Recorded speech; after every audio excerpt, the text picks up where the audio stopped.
Hi everyone, welcome to today's video. Thank you as always for tuning in, and if you've been enjoying my page, please hit the subscribe button at the bottom of the screen to keep up to date with all the weekly content. Do you need to be squatting and deadlifting with a barbell in your program? These two exercises, the barbell back squat and the barbell deadlift, have become very popular over the last few years. They're two exercises that are performed by powerlifters in powerlifting competitions.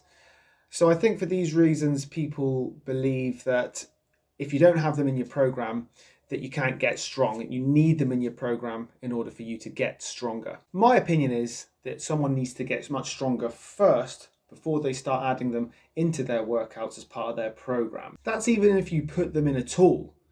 They are really, really good exercises. They provide loads of gains in terms of strength, and you can even use them for other things, but they come at a very, very high risk. I compare it to someone going into a boxing gym, having not trained at all, walking in and fighting the best fighter in the gym.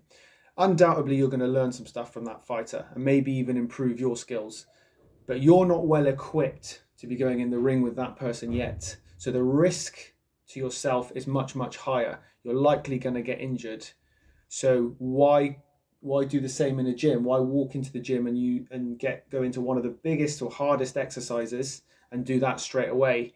The risk against the reward at that point in your training is a little bit too high for me. And maybe it's a little bit too high, full stop. You might not ever need to put a barbell on your back or do a straight bar deadlift from the floor. I'm really not trying to put you off these exercises. I do them. I really enjoy doing them. Some of my clients do them, not all. It's all dependent on the individual. But if you really, really want to do them, you have to build the foundations first. Now remember here, I'm specifically talking about barbell deadlifts and back squats. That does not mean that you can't squat. That doesn't mean that you can't do deadlifts or a variation of deadlift.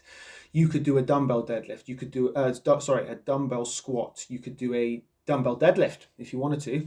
You could do a kettlebell goblet squat or a dumbbell goblet squat. You could do a Romanian deadlift. These are all working the same patterns. You could do an elevated deadlift, so not off the floor, and build up the movement. That's essentially what we're trying to do. We're still going to build lots and lots of strength doing that, but you're going to keep yourself much safer. And in the meantime, you're building up those foundations of strength, the skills. So the movement, it's a skill as well. So you need to learn the pattern. You need to learn how to do it well.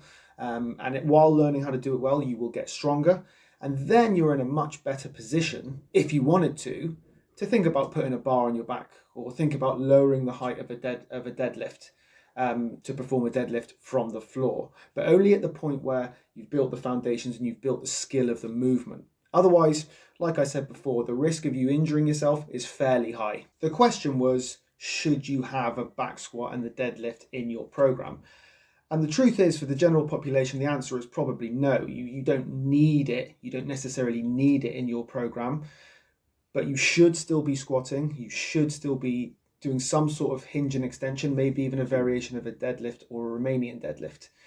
But most of the population, especially based on the people who I see who come to the gym, who do personal training with me, they spend their days sat at a desk and they come to us deconditioned. They haven't been exercising for a long time. So if this is ringing any bells with you, if you're just getting into a workout, a program, and you've looked at some workouts online, you saw some people doing some cool stuff with the barbell, and think, hey, we're going to go in and do that.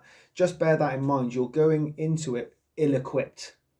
You need to equip yourself first if you're going to start adding those into your program further down the line. And that could be a year down the line, by the way, and probably should be.